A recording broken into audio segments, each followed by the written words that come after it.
Subscribe कीजिए defence squad channel को और बेल आइकन को दबाइए लेटेस्ट डिफेंस वीडियोस सबसे पहले देखने के लिए।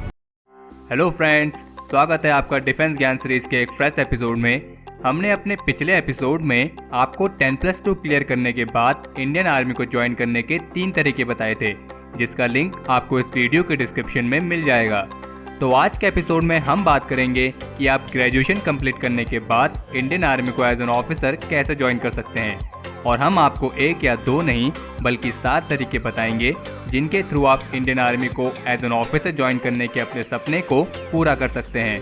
So without wasting any time, let's begin.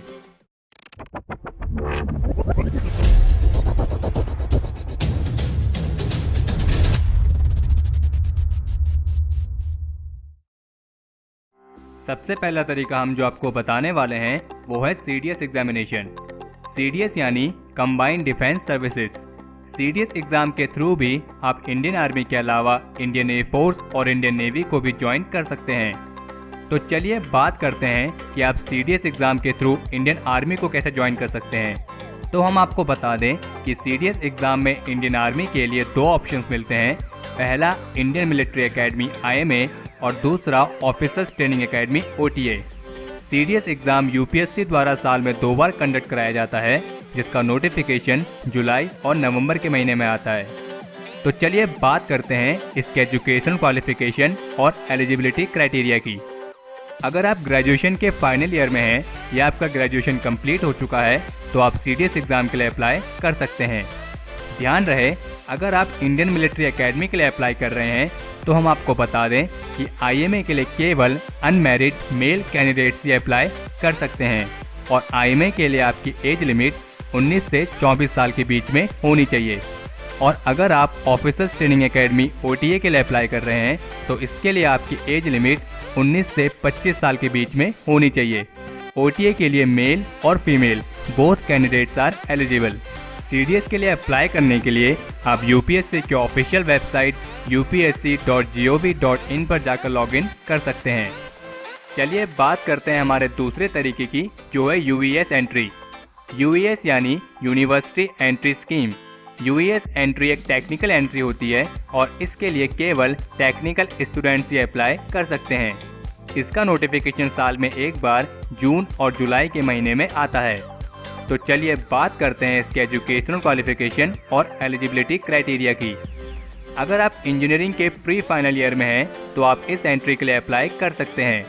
ध्यान रहे, UES एंट्री के लिए केवल प्री फाइनल ईयर स्टूडेंट्स ही अप्लाई कर सकते हैं। अगर आपकी इंजीनियरिंग कंप्लीट हो चुकी है तो आप इस एंट्री के लिए एलिजिबल नहीं हैं।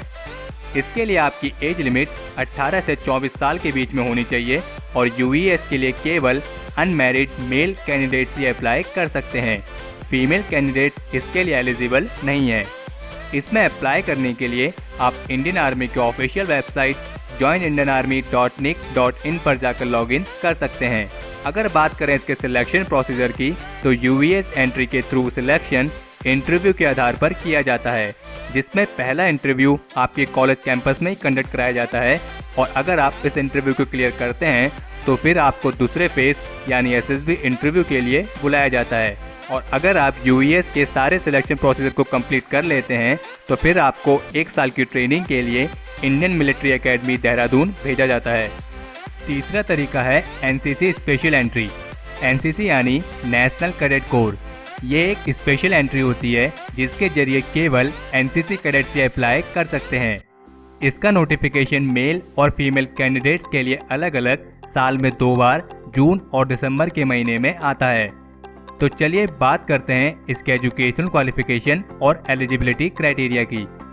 NCC एंट्री के लिए आपके ग्रेजुएशन में 50% एग्रीगेट मार्क्स के साथ NCC सीनियर डिवीज़न आर्मी में 2 साल की सर्विस और C सर्टिफिकेट एग्ज़ाम में मिनिमम B ग्रेड होना चाहिए। इसके लिए आपकी एज लिमिट 19 से 25 साल के बीच में होनी चाहिए, यानी अगर आपकी एज 19 से कम है या फिर 25 से ज़्यादा है तो आप इस एंट्री के लिए अप्लाई नहीं कर सकते हैं। और NCC स्पेशल एंट्री के लिए मेल और female both candidates are eligible. अगर बात करें इसके सिलेक्शन प्रोसीजर की तो आप इसे डायरेक्ट एंट्री भी कह सकते हैं, क्योंकि इसमें कैंडिडेट्स को डायरेक्ट SSB इंटरव्यू के लिए बुलाया जाता है। और कैंडिडेट्स का selection qualification, group test, psychology test, interview और मेडिकल एग्जामिनेशन के आधार पर किया जाता है। इसमें सिलेक्ट होने वाले कैंडिडेट्स को OTA चेन्नई में 49 वीक्स की ट्रेनिंग के लिए भेजा जाता है। चौथा तरीका है TGC एंट्री। TGC यानी टेक्निकल ग्रेजुएट कोर्स। ये एंट्री भी UES एंट्री की तरह ही एक टेक्निकल एंट्री होती है और इसके लिए भी केवल इंजीनियरिंग स्टूडेंट्स ही अप्लाई कर सकते हैं।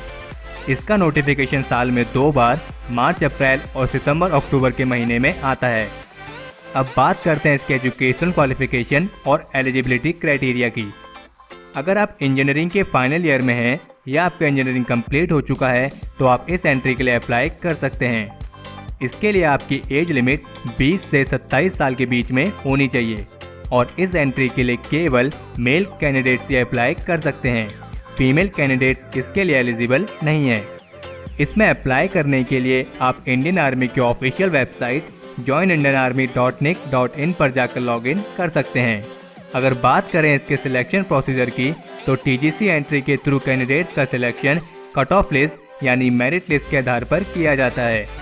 शॉर्ट लिस्टेड कैंडिडेट्स को SSB इंटरव्यू के लिए बुलाया जाता है और जो कैंडिडेट्स इसमें सिलेक्ट होते हैं उन्हें 1 साल की ट्रेनिंग के लिए IMA देहरादून भेजा जाता है। पांचवा तरीका है SSC टेक एंट्री। SSC यानी शॉर्ट सर्विस कमीशन। जैसा कि आप सभी को पता होगा, इंडियन आर्मी में 2 तरह के कमीशन होते हैं, एक परमानेंट कमीशन और दूसरा शॉर्ट सर्विस कमीशन। अगर आप इंडियन आर्मी को परमानेंट कमीशन के थ्रू ज्वाइन करते हैं तो आप अपनी रिटायरमेंट एज तक इंडियन आर्मी में सर्विस कर सकते हैं और अगर आप शॉर्ट सर्विस कमीशन के थ्रू इंडियन आर्मी को ज्वाइन करते हैं तो आपका सर्विस पीरियड 10 से 14 साल तक का ही होता है। SSC टेक एंट्री भी एक शॉर्ट सर्विस कमीशन एंट्री है और ये भी एक टेक्निकल एंट्री है और इसके लिए भी केवल इंजीनियरिंग स्टूडेंट्स ही अप्लाई कर सकते हैं। लेकिन SSC टेक के लिए मेल और female both candidates are eligible. SSC tech का नोटिफिकेशन मेल और फीमेल के लिए अलग अलग साल में 2 बार जून, जुलाई और दिसंबर, जनवरी के महीने में आता है। अब बात करते हैं इसके एजुकेशनल क्वालिफिकेशन और एलिजिबिलिटी क्राइटेरिया की। अगर आप इंजीनियरिंग के फाइनल ईयर में हैं या आपका इंजीनियरिंग कंप्लीट हो चुका है तो आप इस एंट्री के लिए अप्लाई कर सकते हैं। इसके लिए आपकी एज लिमिट 20 से 27 साल के बीच में होनी चाहिए। इसमें अप्लाई करने के लिए आप इंडियन आर्मी की ऑफिशियल वेबसाइट joinindianarmy.nic.in पर जाकर लॉगिन कर सकते हैं। इस एंट्री के थ्रू सिलेक्ट होने वाले कैंडिडेट्स की training officers training academy Chennai में होती है और इनका ट्रेनिंग पीरियड 49 वीक्स का होता है। छठा तरीका है जैग एंट्री। जैग यानी जज एडवोकेट जनरल एंट्री। ये लॉ ग्रेजुएट्स के लिए एक स्पेशल एंट्री होती है और इसके लिए केवल लॉ स्टूडेंट्स ही अप्लाई कर सकते हैं। ये भी एक शॉर्ट सर्विस कमीशन एंट्री होती है और इसका नोटिफिकेशन साल में 2 बार जनवरी, फरवरी और जुलाई, अगस्त के महीने में आता है। अब बात करते हैं इसके एजुकेशनल क्वालिफिकेशन और एलिजिबिलिटी क्राइटेरिया की। इसमें अप्लाई करने के लिए LLB में मिनिमम 55% मार्क्स के साथ बार काउंसिल ऑफ इंडिया में रजिस्ट्रेशन का होना जरूरी है और इसके लिए आपकी एज लिमिट 21 से 27 साल के बीच में होनी चाहिए। इस एंट्री के लिए मेल और female both candidates are eligible. इसमें अप्लाई करने के लिए आप इंडियन आर्मी की ऑफिशियल वेबसाइट joinindianarmy.nic.in पर जाकर लॉगिन कर सकते हैं। अब बात करते हैं हमारे 7वें और आखिरी तरीके की, जो है AEC एंट्री। AEC यानी आर्मी एजुकेशन कोर। इस एंट्री के थ्रू आप इंडियन आर्मी की एजुकेशन ब्रांच को ज्वाइन कर सकते हैं। इसका नोटिफिकेशन साल में 2 बार मार्च, अप्रैल और सितंबर, अक्टूबर के महीने में आता है। अब बात करते हैं इसके एजुकेशनल क्वालिफिकेशन और एलिजिबिलिटी क्राइटेरिया की। तो हम आपको बता दें कि इस एंट्री के लिए केवल पोस्ट ग्रेजुएट्स ही अप्लाई कर सकते हैं। यानी अगर आपने MA MSc से फर्स्ट और सेकंड डिवीज़न के साथ पोस्ट ग्रेजुएशन करी है तो आप इस एंट्री के लिए अप्लाई कर सकते हैं। इसके लिए आपकी एज लिमिट 23 से 27 साल के बीच में होनी चाहिए और इस एंट्री के लिए केवल मेल कैंडिडेट्स ही अप्लाई कर सकते हैं। फीमेल कैंडिडेट्स इसके लिए एलिजिबल नहीं है। इसमें अप्लाई करने के लिए आप इंडियन आर्मी की ऑफिशियल वेबसाइट joinindianarmy.nic.in पर जाकर लॉगिन कर सकते हैं। इसके थ्रू सिलेक्ट होने वाले कैंडिडेट्स की training Indian military academy Dehradun में होती है और उनका ट्रेनिंग पीरियड 1 साल का होता है।